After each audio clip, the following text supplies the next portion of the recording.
ಓಂ ಶಾಂತಿ. ದಿನಾಂಕ 29/2/24. ಪ್ರಾತಃ ಮುರುಳಿ. ಬಾಪ್ತಾದ ಮಧುಬನ. ಮಧುರ ಮಕ್ಕಳೇ, ಮಾಯ ಶತ್ರು ನಿಮ್ಮ ಮುಂದಿದೆ. ಆದ್ದರಿಂದ ಬಹಳ ಬಹಳ ತಮ್ಮ ಸಂಭಾಲನೆ ಮಾಡಿಕೊಳ್ಳಬೇಕು. ಒಂದು ವೇಳೆ ನಡೆಯುತ್ತಾ ಮಾಯೆಯಲ್ಲಿ ಸಿಕ್ಕಾಕಿಕೊಂಡರೆ ತನ್ನ ಅದೃಷ್ಟಕ್ಕೆ ಗೆರೆ ಹಾಕಿಕೊಳ್ಳುತ್ತೀರ.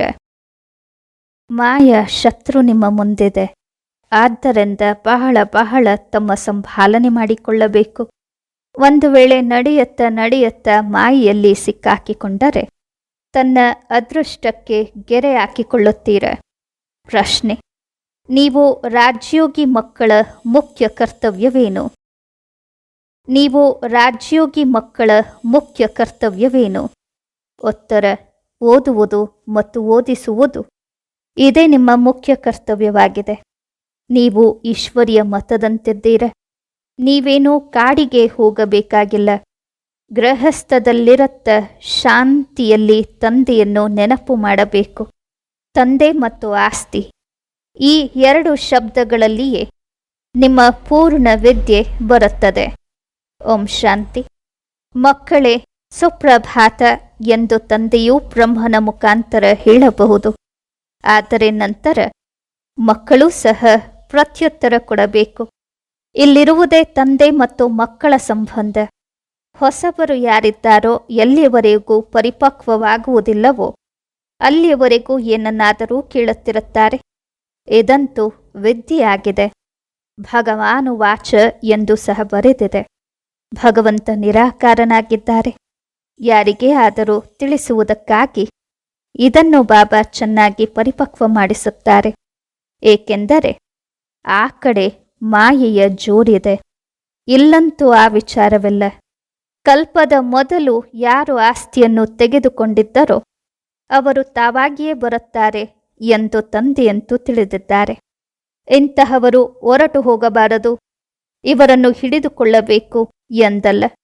ಹೊರಟು ಹೋದರೆ ಹೊರಟು ಹೋಗಲಿ. ಇಲ್ಲಂತೂ ಬದುಕಿದ್ದು ಸಾಯುವ ವಿಚಾರವಿದೆ. ತಂದೆ ದತ್ತು ತೆಗೆದುಕೊಳ್ಳುತ್ತಾರೆ. ಏನಾದರೂ ಆಸ್ತಿ ಕೊಡುವುದಕ್ಕಾಗಿಯೇ ದತ್ತು ತೆಗೆದುಕೊಳ್ಳಲಾಗುತ್ತದೆ. ಮಕ್ಕಳು ಮಾತಾಪಿತರ ಬಳಿ ಬರುವುದೇ ಆಸ್ತಿಯ ಲೋಭದಿಂದ. ಶ್ರೀಮಂತರ ಮಕ್ಕಳು ಒಂದು ವೇಳೆ ಬಡವರ ಬಳಿ ದತ್ತು ಆಗುತ್ತಾರೆಯೇನು?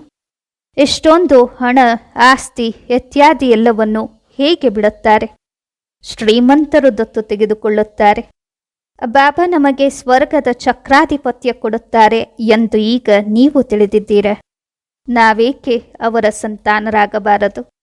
ಪ್ರತಿಯೊಂದು ವಿಚಾರದಲ್ಲಿ ದುರಾಸೆಯಂತೂ ಇರುತ್ತದೆ. ಎಷ್ಟು ಬಹಳ ಓದುತ್ತಾರೋ ಅಷ್ಟು ದೊಡ್ಡ ದುರಾಸೆ ಇರುತ್ತದೆ. ಅಪರಿಮಿತವಾದ ಆಸ್ತಿ ಕೊಡಲು ತಂದೆ ನಮ್ಮನ್ನು ದತ್ತು ತೆಗೆದುಕೊಂಡಿದ್ದಾರೆ ಎಂಬುದನ್ನು ಸಹ ನೀವು ತಿಳಿದಿದ್ದೀರ.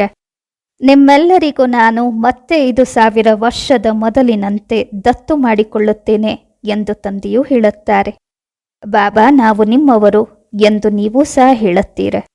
5,000 ವರ್ಷದ ಮೊದಲು ಸಹ ನಿಮ್ಮವರಾಗಿದ್ದೆವು. ನೀವು ಪ್ರಾಕ್ಟಿಕಲ್ನಲ್ಲಿ ಎಷ್ಟು ಮಂದಿ ಬ್ರಹ್ಮ ಕುಮಾರ ಕುಮಾರಿಯರಿದ್ದೀರ. ಪ್ರಜಾಪಿತನೂ ಸಹ ಪ್ರಸಿದ್ಧವಾಗಿದ್ದಾರೆ. ಎಲ್ಲಿಯವರೆಗೂ ಶೂದ್ರರಿಂದ ಬ್ರಾಹ್ಮಣರಾಗುವುದಿಲ್ಲವೋ ಆಗ ದೇವತೆಯಾಗಲು ಸಾಧ್ಯವಿಲ್ಲ. ನೀವು ಮಕ್ಕಳ ಬುದ್ಧಿಯಲ್ಲಿ ಈಗ ಈ ಚಕ್ರ ತಿರುಗುತ್ತಿರುತ್ತದೆ. ನಾವು ಶೂದ್ರರಾಗಿದ್ದೆವು, ಈಗ ಬ್ರಾಹ್ಮಣರಾಗಿದ್ದೇವೆ, ನಂತರ ದೇವತೆ ಆಗಬೇಕು. ಸತ್ಯುಗದಲ್ಲಿ ನಾವು ರಾಜ್ಯವಾಳುತ್ತೇವೆ. ಅಂದ ಮೇಲೆ ಈ ಹಳೆ ಜಗತ್ತಿನ ವಿನಾಶ ಖಂಡಿತ ಆಗಬೇಕು. ಪೂರ್ಣ ನಿಶ್ಚಯ ಕುಳಿತಿಲ್ಲವೆಂದರೆ ನಂತರ ಹೊರಟು ಹೋಗುತ್ತಾರೆ. ಕೆಲವು ಮಕ್ಕಳು ಬಿದ್ದು ಹೋಗುತ್ತಾರೆ. ಇದು ಸಹ ಡ್ರಾಮಾದಲ್ಲಿ ನಿಗದಿಯಾಗಿದೆ. ಮಾಯಾ ಶತ್ರು ಮುಂದೆ ನಿಂತಿದೆ. ಅಂದ ಮೇಲೆ ಅದು ತನ್ನ ಕಡೆ ಸೆಳೆದುಕೊಳ್ಳುತ್ತದೆ. ತಂದೆ ಪದೇ ಪದೇ ಪರಿಪಕ್ವ ಮಾಡಿಸುತ್ತಾರೆ. ಮಾಯೆಯಲ್ಲಿ ಸಿಕ್ಕಾಕಿಕೊಳ್ಳಬಾರದು. ಇಲ್ಲವೆಂದರೆ ತನ್ನ ಅದೃಷ್ಟಕ್ಕೆ ಗೆರೆ ಹಾಕಿಕೊಳ್ಳುತ್ತೀರ. ಮೊದಲು ಯಾವಾಗ ಸಿಕ್ಕಿದ್ದೀರಿ ಎಂದು ತಂದೆಯೇ ಕೇಳಲು ಸಾಧ್ಯ. ಮತ್ಯಾರಿಗೂ ಕೇಳುವ ಬುದ್ಧಿ ಬರುವುದೇ ಇಲ್ಲ. ನಾನೂ ಸಹ ಮತ್ತೆ ಗೀತೆಯನ್ನು ತಿಳಿಸಲು ಬರಬೇಕಾಗುತ್ತದೆ ಎಂದು ತಂದೆ ಹೇಳುತ್ತಾರೆ. ಬಂದು ರಾವಣನ ಸೆರೆಯಿಂದ ಬಿಡಿಸಬೇಕಾಗುತ್ತದೆ.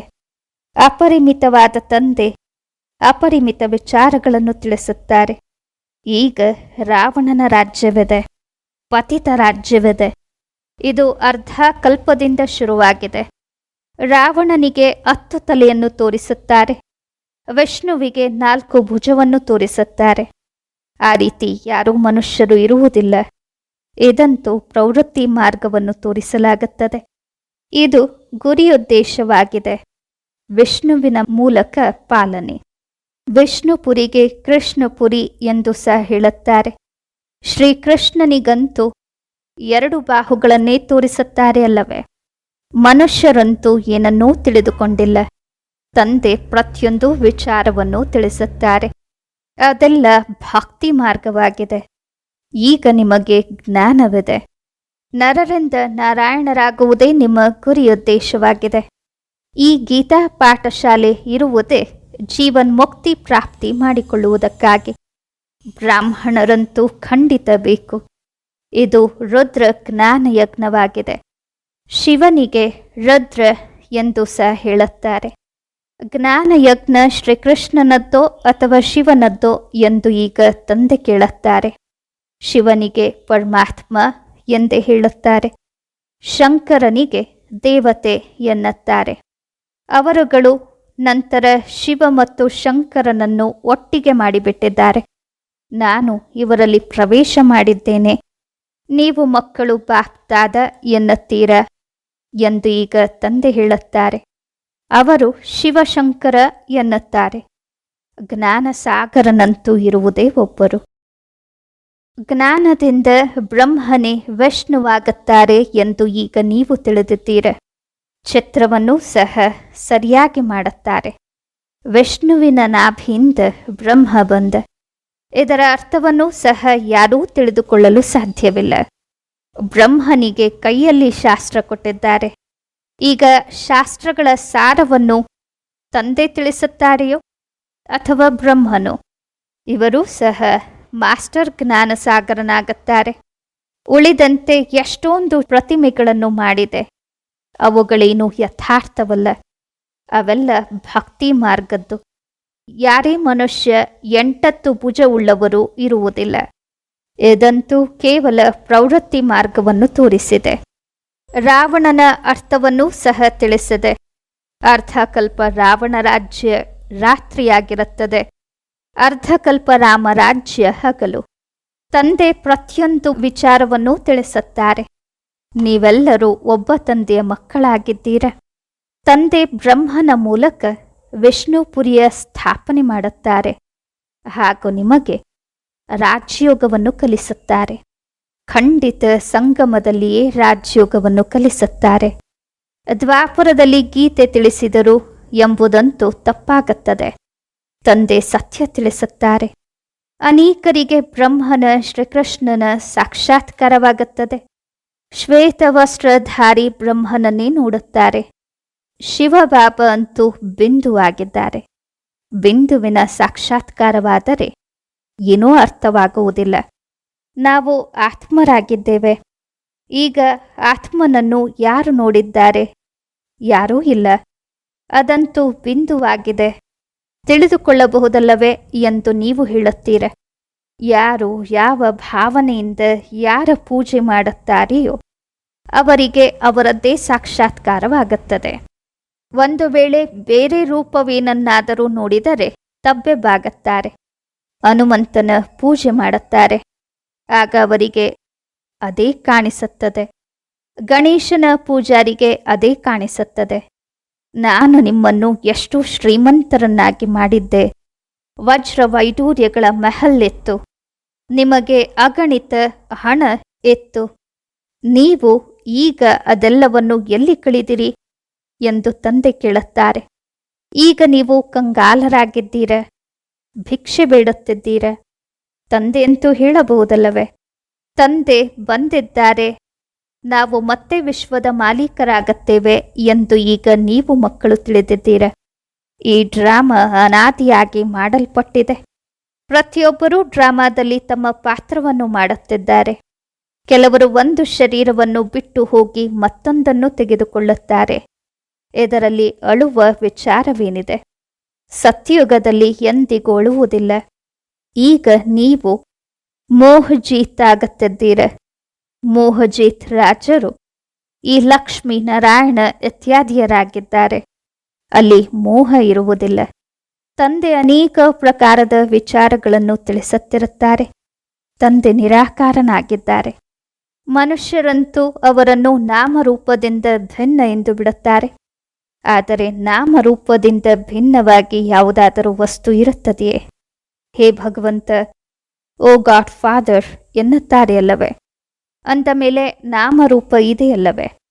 ಲಿಂಗಕ್ಕೆ ಶಿವ ಪರಮಾತ್ಮ, ಶಿವ ಬಾಬಾ ಎಂದು ಸಹ ಹೇಳುತ್ತಾರೆ. ಬಾಬಾ ಅಂತೂ ನಿಜವಾಗಿಯೂ ಇದ್ದಾರೆ ಅಲ್ಲವೇ?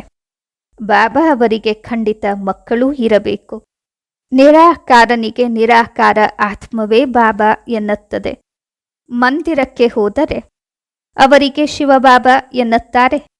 ನಂತರ ಮನೆಯಲ್ಲಿ ಬಂದು ತಂದೆಗೂ ಬಾಬಾ ಎನ್ನುತ್ತಾರೆ. ಅರ್ಥವನ್ನಂತೂ ತಿಳಿದಿಲ್ಲ. ನಾವು ಅವರನ್ನು ಶಿವ ಬಾಬಾ ಎಂದು ಏಕೆ ಹೇಳುತ್ತೇವೆ? ಅತ್ಯಂತ ದೊಡ್ಡ ವಿದ್ಯೆಯನ್ನು ತಂದೆ 2 ಶಬ್ದದಲ್ಲಿ ಓದಿಸುತ್ತಾರೆ, ತಂದೆ ಮತ್ತು ಆಸ್ತಿ. ತಂದೆಯನ್ನು ನೆನಪು ಮಾಡಿ, ಆಗ ಚಕ್ರಾಧಿಪತ್ಯ ನಿಮ್ಮದು. ಇದು ಬಹಳ ದೊಡ್ಡ ಪರೀಕ್ಷೆ ಆಗಿದೆ. ಮನುಷ್ಯರು ದೊಡ್ಡ ಪರೀಕ್ಷೆಯಲ್ಲಿ ಉತ್ತೀರ್ಣರಾದರೆ ಮೊದಲಿನ ವಿದ್ಯೆ ಏನಾದರೂ ನೆನಪಿನಲ್ಲಿರುತ್ತದೆಯೇ? ಓದುತ್ತ ಕಡೆಗೆ ಸಾರ ಬುದ್ಧಿಯಲ್ಲಿ ಬರುತ್ತದೆ. ಇದು ಸಹ ಹಾಗೆ. ನೀವು ಓದುತ್ತಾ ಬಂದಿದ್ದೀರ. ಅಂತ್ಯದಲ್ಲಿ ಮತ್ತೆ ಮನ್ಮನಾಭವ ಎಂದು ತಂದೆ ಹೇಳುತ್ತಾರೆ. ಆಗ ದೇಹದ ಅಭಿಮಾನ ಮುರಿದು ಹೋಗುತ್ತದೆ. ಈ ಮನ್ಮನಾಭವದ ಅಭ್ಯಾಸವಾಗಿ ಬಿಟ್ಟರೆ ಕೊನೆಯಲ್ಲಿಯೂ ತಂದೆ ಮತ್ತು ಆಸ್ತಿ ನೆನಪಿರುತ್ತದೆ. ಮುಖ್ಯವಾಗಿರುವುದೇ ಇದು. ಎಷ್ಟು ಸಹಜವಾಗಿದೆ. ಆ ವಿದ್ಯೆಯಲ್ಲಿಯೂ ಏನೇನು ಓದುತ್ತಾರೆಯೋ ಅದು ಈಗಂತೂ ತಿಳಿದಿಲ್ಲ. ರಾಜರು ಹೇಗಿರುತ್ತಾರೋ ಹಾಗೆ ತಮ್ಮ ಸಂಪ್ರದಾಯವನ್ನು ನಡೆಸುತ್ತಾರೆ. ಮೊದಲು ಮಣ, ಸೇರು, ಪಾವಿನ ಲೆಕ್ಕ ನಡೆಯುತ್ತಿತ್ತು. ಈಗಂತೂ ಕಿಲೋ ಇತ್ಯಾದಿ ಏನೇನು ಬಂದಿದೆ. ಎಷ್ಟು ಬೇರೆ ಬೇರೆ ಪ್ರಾಂತ್ಯಗಳಾಗಿವೆ. ದೆಹಲಿಯಲ್ಲಿ ಯಾವ ವಸ್ತು 1 ರೂಪಾಯಿಗೆ ಸೇರು ಸಿಗುತ್ತದೆಯೋ ಬಾಂಬೆಯಲ್ಲಿ 2 ರೂಪಾಯಿಗೆ ಸೇರು ಸಿಗುತ್ತದೆ. ಏಕೆಂದರೆ ಪ್ರಾಂತ್ಯ ಬೇರೆ ಬೇರೆ ಆಗಿದೆ. ನಾವು ನಮ್ಮ ಪ್ರಾಂತ್ಯವನ್ನು ಹಸಿದು ಸಾಯಿಸಬೇಕೆ ಎಂದು ಪ್ರತಿಯೊಬ್ಬರೂ ತಿಳಿಯುತ್ತಾರೆ. ಎಷ್ಟು ಜಗಳ ಇತ್ಯಾದಿ ನಡೆಯುತ್ತದೆ, ಎಷ್ಟು ಗೊಂದಲಗಳಿವೆ. ಭಾರತ ಎಷ್ಟು ಸಿರಿವಂತವಾಗಿತ್ತು. ಮತ್ತೆ 84ರ ಚಕ್ರ ಸತತ ನಿರ್ಗತಿಕವಾಗಿದೆ. ವಜ್ರದಂತಹ ಅಮೂಲ್ಯವಾದ ಜನ್ಮವನ್ನು ಕೌಡೆಯಾಗಿ ಬದಲಾಯಿಸಿಕೊಂಡು ಕಳೆದುಕೊಂಡಿದ್ದೀರಿ ಎನ್ನಲಾಗುತ್ತದೆ. ನೀವು ಕೌಡೆಗಳ ಹಿಂದೆ ಏಕೆ ಸಾಯುತ್ತೀರಾ ಎಂದು ತಂದೆ ಹೇಳುತ್ತಾರೆ. ಈಗಾದರೂ ತಂದೆಯಿಂದ ಆಸ್ತಿ ತೆಗೆದುಕೊಳ್ಳಿ, ಪಾವನರಾಗಿ. ಹೇ ಪತಿತ ಪಾವನ, ಬನ್ನಿ ಪಾವನ ಮಾಡಿ ಎಂದು ಕರೆಯುತ್ತೀರ ಸಹ. ಅಂದ ಮೇಲೆ ಇದರಿಂದ ಪಾವನರಾಗಿದ್ದಿರಿ, ಈಗ ಇಲ್ಲ ಎಂಬುದು ಸಾಬೀತಾಗುತ್ತದೆ. ಈಗ ಇರುವುದೇ ಕಲಿಯುಗ. ನಾನು ಪಾವನ ಜಗತ್ತನ್ನು ಮಾಡುತ್ತೇನೆ. ಆಗ ಖಂಡಿತ ಪತಿತ ಜಗತ್ತಿನ ವಿನಾಶವಾಗುತ್ತದೆ. ಆದ್ದರಿಂದಲೇ ಈ ರುದ್ರ ಜ್ಞಾನ ಯಜ್ಞದಿಂದ ಮಹಾಭಾರತ ಯುದ್ಧ ಪ್ರಜ್ವಲಿತವಾಗಿದೆ ಎಂದು ತಂದೆ ಹೇಳುತ್ತಾರೆ. ಡ್ರಾಮಾದಲ್ಲಂತೂ ಈ ವಿನಾಶ ಆಗುವುದು ಸಹ ನಿಗದಿಯಾಗಿದೆ. ಮೊಟ್ಟ ಮೊದಲಂತೂ ಬಾಬಾ ಅವರಿಗೆ ಸಾಕ್ಷಾತ್ಕಾರವಾಯಿತು. ಎಷ್ಟು ದೊಡ್ಡ ರಾಜ್ಯ ಸಿಗುತ್ತದೆ ಎಂದು ನೋಡಿದರು. ಆಗ ಬಹಳ ಖುಷಿಯಾಗತೊಡಗಿತು. ನಂತರ ವಿನಾಶದ ಸಾಕ್ಷಾತ್ಕಾರವನ್ನೂ ಮಾಡಿಸಿದೆ. ಮನ್ಮನಾಭವ, ಮಧ್ಯಾಜೀಭವ. ಇದು ಗೀತೆಯ ಶಬ್ದವಾಗಿದೆ. ಕೆಲವೊಂದು ಶಬ್ದ ಗೀತೆಯಲ್ಲಿ ಸರಿ ಇದೆ. ನಿಮಗೆ ಈ ಜ್ಞಾನವನ್ನು ತಿಳಿಸುತ್ತೇನೆ. ಇದು ನಂತರ ಪ್ರಾಯಲೋಪವಾಗುತ್ತದೆ ಎಂದು ತಂದೆಯೂ ಹೇಳುತ್ತಾರೆ. ಲಕ್ಷ್ಮೀನಾರಾಯಣರ ರಾಜ್ಯವತ್ತು. ಆಗ ಮತ್ಯಾವ ಧರ್ಮವೂ ಇರಲಿಲ್ಲ ಎಂಬುದು ಯಾರಿಗೂ ತಿಳಿದಿಲ್ಲ. ಆ ಸಮಯದಲ್ಲಿ ಜನಸಂಖ್ಯೆ ಎಷ್ಟು ಕಡಿಮೆ ಇರುತ್ತದೆ, ಈಗ ಎಷ್ಟಿದೆ. ಅಂದ ಮೇಲೆ ಇದು ಪರಿವರ್ತನೆ ಆಗಬೇಕು. ಖಂಡಿತ ವಿನಾಶವೂ ಬೇಕು. ಮಹಾಭಾರತ ಯುದ್ಧವೂ ಇದೆ. ಖಂಡಿತ ಭಗವಂತನೂ ಇರಬೇಕು. ಶಿವ ಜಯಂತಿಯನ್ನು ಆಚರಿಸುತ್ತಾರೆ ಎಂದಾಗ ಶಿವಬಾಬಾ ಬಂದು ಏನು ಮಾಡಿದರು ಎಂಬುದನ್ನು ಸಹ ತಿಳಿದಿಲ್ಲ. ಗೀತೆಯಿಂದ ಶ್ರೀಕೃಷ್ಣನ ಆತ್ಮನಿಗೆ ರಾಜ್ಯ ಸಿಕ್ಕಿತು ಎಂದು ಈಗ ತಂದೆ ತಿಳಿಸುತ್ತಾರೆ. ಗೀತೆಗೆ ಮಾತಾಪಿತ ಎನ್ನುತ್ತಾರೆ. ಅದರಿಂದ ನೀವು ನಂತರ ದೇವತೆ ಆಗತ್ತೀರ. ಆದ್ದರಿಂದ ಶ್ರೀಕೃಷ್ಣ ಗೀತೆಯನ್ನು ತಿಳಿಸಲಿಲ್ಲ ಎಂದು ಚಿತ್ರದಲ್ಲಿಯೂ ತೋರಿಸಿದೆ.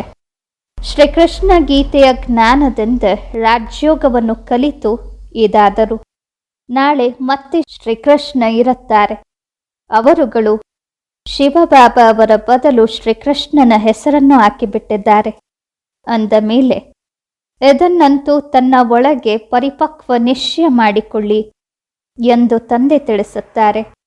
ಕೆಲವರು ಉಲ್ಟಾ ಸುಲ್ಟಾ ವಿಚಾರಗಳನ್ನು ತಿಳಿಸಿ ನಿಮ್ಮನ್ನು ಯಾರು ಬೀಳಿಸಬಾರದು. ಬಹಳ ವಿಚಾರಗಳನ್ನು ಕೇಳುತ್ತಾರೆ. ವಿಕಾರದ ಹೊರತಾಗಿ ಸೃಷ್ಟಿ ಹೇಗೆ ನಡೆಯುತ್ತದೆ, ಇದು ಹೇಗೆ ಆಗುತ್ತದೆ, ಅರೆ ಅದು ನಿರ್ವಿಕಾರಿ ಜಗತ್ತಾಗಿತ್ತು ಎಂದು ನೀವು ಸ್ವತಃ ಹೇಳುತ್ತೀರ. ಸಂಪೂರ್ಣ ನಿರ್ವಿಕಾರಿ ಎಂದು ಹೇಳುತ್ತೀರ ಅಲ್ಲವೇ? ಮತ್ತೆ ವಿಕಾರದ ವಿಚಾರ ಹೇಗೆ ಇರಲು ಸಾಧ್ಯ? ಪಾರಲೌಕಿಕ ತಂದೆಯಿಂದ ಅಪರಿಮಿತದ ಚಕ್ರಾಧಿಪತ್ಯ ಸಿಗುತ್ತದೆ ಎಂದು ಈಗ ನೀವು ತಿಳಿದಿದ್ದೀರಾ. ಅಂದ ಮೇಲೆ ಅಂತಹ ತಂದೆಯನ್ನು ಏಕೆ ನೆನಪು ಮಾಡಬಾರದು? ಇದು ಇರುವುದೇ ಪತಿತ ಜಗತ್ತು. ಕುಂಭಮೇಳದಲ್ಲಿ ಎಷ್ಟೊಂದು ಲಕ್ಷಾಂತರ ಜನ ಹೋಗುತ್ತಾರೆ. ಅಲ್ಲಿ ಒಂದು ನದಿ ಗುಪ್ತವಾಗಿದೆ ಎಂದು ಈಗ ಹೇಳುತ್ತಾರೆ. ಈಗ ನದಿ ಗುಪ್ತವಾಗಿರಲು ಸಾಧ್ಯವೇನು? ಇಲ್ಲಿಯೂ ಗೋಮುಖ ಮಾಡಿದ್ದಾರೆ. ಗಂಗೆ ಇಲ್ಲಿ ಬರುತ್ತದೆ ಎಂದು ಹೇಳುತ್ತಾರೆ. ಅರೆ, ಗಂಗೆ ತನ್ನ ದಾರಿ ಹಿಡಿದು ಸಮುದ್ರಕ್ಕೆ ಹೋಗುತ್ತದೆಯೋ ಅಥವಾ ಇಲ್ಲಿ ನಿಮ್ಮ ಬಳಿ ಬೆಟ್ಟದ ಮೇಲೆ ಬರುತ್ತದೆಯೋ? ಭಕ್ತಿ ಮಾರ್ಗದಲ್ಲಿ ಎಷ್ಟೊಂದು ಅಲೆದಾಟವಿದೆ. ಜ್ಞಾನ, ಭಕ್ತಿ, ನಂತರ ವೈರಾಗ್ಯವಿದೆ. ಒಂದು ಸೀಮಿತದ ವೈರಾಗ್ಯ, ಮತ್ತೊಂದು ಅಪರಿಮಿತದ್ದು. ಸನ್ಯಾಸಿಗಳು ಮನೆಯನ್ನು ಬಿಟ್ಟು ಕಾಡಿನಲ್ಲಿರುತ್ತಾರೆ. ಇಲ್ಲಂತೂ ಆ ವಿಚಾರವಿಲ್ಲ. ನೀವು ಬುದ್ಧಿಯಿಂದ ಪೂರ್ಣ ಹಳಿ ಜಗತ್ತಿನ ಸನ್ಯಾಸ ಮಾಡುತ್ತೀರ. ಓದುವುದು ಮತ್ತು ಓದಿಸುವುದು ನೀವು ರಾಜಯೋಗಿ ಮಕ್ಕಳ ಮುಖ್ಯ ಕರ್ತವ್ಯವಾಗಿದೆ. ಈಗ ರಾಜಯೋಗವನ್ನು ಯಾವುದೇ ಕಾಡಿನಲ್ಲಿ ಕಲಿಸಲಾಗುತ್ತದೆಯೇನು? ಇದು ಶಾಲೆ ಆಗಿದೆ. ಶಾಖೆಗಳು ತೆರೆಯಲ್ಪಡುತ್ತವೆ. ನೀವು ಮಕ್ಕಳು ರಾಜಯೋಗವನ್ನು ಕಲಿಯುತ್ತಿದ್ದೀರ. ಶಿವಬಾಬಾ ಅವರಿಂದ ಓದಿರುವ ಬ್ರಾಹ್ಮಣಿಯರು ಕಲಿಸುತ್ತಾರೆ. ಒಬ್ಬ ಶಿವಬಾಬಾ ಎಲ್ಲರಿಗೂ ಕಲಿಸುತ್ತಾರೇನು? ಅಂದ ಮೇಲೆ ಇದಾಯಿತು ಪಾಂಡವ ಸರ್ಕಾರ. ನೀವು ಈಶ್ವರ್ಯ ಮತದಂತಿದ್ದೀರ. ಇಲ್ಲಿ ನೀವು ಎಷ್ಟು ಶಾಂತಿಯಲ್ಲಿದ್ದೀರ. ಹೊರಗಂತೂ ಅನೇಕ ಗಲಾಟೆಗಳಿವೆ. ಪಂಚವಿಕಾರಗಳ ದಾನ ಕುಡಿ, ಆಗ ಗ್ರಹಣ ಬಿಟ್ಟು ಹೋಗುತ್ತದೆ ಎಂದು ತಂದೆ ಹೇಳುತ್ತಾರೆ. ನನ್ನವರಾಗಿ, ಆಗ ನಾನು ನಿಮ್ಮ ಎಲ್ಲ ಕಾಮನೆಗಳನ್ನು ಪೂರ್ಣ ಮಾಡಿಬಿಡುತ್ತೇನೆ. ಈಗ ನಾವು ಸುಖಧಾಮಕ್ಕೆ ಹೋಗುತ್ತೇವೆ. ದುಃಖಧಾಮಕ್ಕೆ ಬೆಂಕಿ ಬೀಳಬೇಕು ಎಂದು ನೀವು ಮಕ್ಕಳು ತಿಳಿದಿದ್ದೀರ. ಮಕ್ಕಳು ವಿನಾಶದ ಸಾಕ್ಷಾತ್ಕಾರವನ್ನು ಮಾಡಿಕೊಂಡಿದ್ದಾರೆ. ಈಗ ಸಮಯ ಬಹಳ ಕಡಿಮೆ ಇದೆ. ಆದ್ದರಿಂದ ನೆನಪಿನ ಯಾತ್ರೆಯಲ್ಲಿ ತೊಡಗಿದರೆ ವಿಕರ್ಮ ವಿನಾಶವಾಗುತ್ತದೆ ಮತ್ತು ಶ್ರೇಷ್ಠ ಪದವಿಯನ್ನು ಪಡೆಯುತ್ತೀರ. ಒಳ್ಳೆಯದು. ಮಧುರಾತಿ ಮಧುರ ಅಗಲಿ ಸಿಕ್ಕಿರುವ ಮಕ್ಕಳ ಪ್ರತಿಯಾಗಿ ಮಾತಾಪಿತಾ ಬಾಪ್ದಾದಾರವರ ಸವಿನೆನಪು ಮತ್ತು ಸುಪ್ರಭಾತ. ಆತ್ಮೀಯ ಮಕ್ಕಳಿಗೆ ಆತ್ಮೀಯ ತಂದೆಯ ನಮಸ್ಕಾರ. ಆತ್ಮೀಯ ತಂದೆಗೆ ಆತ್ಮೀಯ ಮಕ್ಕಳ ನಮಸ್ಕಾರಗಳು. ಧಾರಣೆಗಾಗಿ ಮುಖ್ಯ ಸಾರ. ಮೊದಲನೆಯದ್ದು, ತಂದೆಯ ಆಸ್ತಿಯ ಪೂರ್ಣ ಅಧಿಕಾರ ತೆಗೆದುಕೊಳ್ಳಲು ಬದುಕಿದ್ದೇ ಸಾಯಬೇಕು, ಅಡಾಪ್ಟ್ ಆಗಬೇಕು. ಎಂದಿಗೂ ಸಹ ತನ್ನ ಶ್ರೇಷ್ಠ ಅದೃಷ್ಟಕ್ಕೆ ಕೆರೆ ಎಳೆದುಕೊಳ್ಳಬಾರದು. ಎರಡನೆಯದ್ದು, ಯಾವುದೇ ಉಲ್ಟಾ ಸುಲ್ಟಾ ಮಾತನ್ನು ಕೇಳಿ ಸಂಶಯದಲ್ಲಿ ಬರಬಾರದು. ಸ್ವಲ್ಪವೂ ನಿಶ್ಚಯ ಅಲುಗಾಡಬಾರದು. ಈ ದುಃಖಧಾಮಕ್ಕೆ ಬೆಂಕಿ ಬೀಳಲಿದೆ. ಆದ್ದರಿಂದ ಇದರಿಂದ ತನ್ನ ಬುದ್ಧಿಯೋಗವನ್ನು ತೆಗೆದು ಬಿಡಬೇಕು. ವರದಾನ: ಸಮಯ ಪ್ರಮಾಣ ತನ್ನ ಭಾಗ್ಯದ ಸ್ಮರಣೆ ಮಾಡಿಕೊಂಡು ಖುಷಿ ಮತ್ತು ಪ್ರಾಪ್ತಿಗಳಿಂದ ಸಂಪನ್ನರಾಗುವಂತಹ ಸ್ಮೃತಿ ಸ್ವರೂಪ ಭವ. ಸಮಯ ಪ್ರಮಾಣ ತನ್ನ ಭಾಗ್ಯದ ಸ್ಮರಣೆ ಮಾಡಿಕೊಂಡು ಖುಷಿ ಮತ್ತು ಪ್ರಾಪ್ತಿಗಳಿಂದ ಸಂಪನ್ನರಾಗುವಂತಹ ಸ್ಮೃತಿ ಸ್ವರೂಪ ಭವ.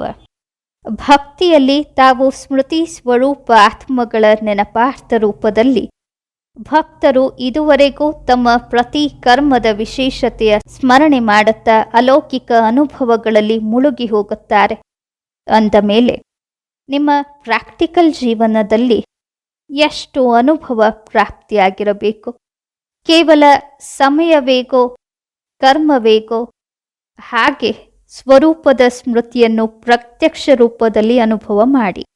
ಆಗ ಬಹಳ ವಿಚಿತ್ರ ಖುಷಿ, ವಿಚಿತ್ರ ಪ್ರಾಪ್ತಿಗಳ ಭಂಡಾರ ಆಗತ್ತೀರ ಮತ್ತು ಹೃದಯದಿಂದ ಪಡೆಯಬೇಕಿದ್ದನ್ನು ಪಡೆದೆವು ಎಂಬುದೇ ನಿರಂತರ ಹಾಡು ಹೊರಡುತ್ತದೆ. ಸ್ಲೋಗನ್: ಪ್ರಥಮ ಅಂಕದಲ್ಲಿ ಬರಬೇಕೆಂದರೆ ಕೇವಲ ಬ್ರಹ್ಮ ತಂದೆಯ ಹೆಜ್ಜೆಯ ಮೇಲೆ ಹೆಜ್ಜೆಯನ್ನಿಡುತ್ತಾ ಸಾಗಿ. ಪ್ರಥಮ ಅಂಕದಲ್ಲಿ ಬರಬೇಕೆಂದರೆ ಕೇವಲ ಬ್ರಹ್ಮ ತಂದೆಯ ಹೆಜ್ಜೆಯ ಮೇಲೆ ಹೆಜ್ಜೆಯನ್ನಿಡುತ್ತಾ ಸಾಗಿ. ಓಂ ಶಾಂತಿ.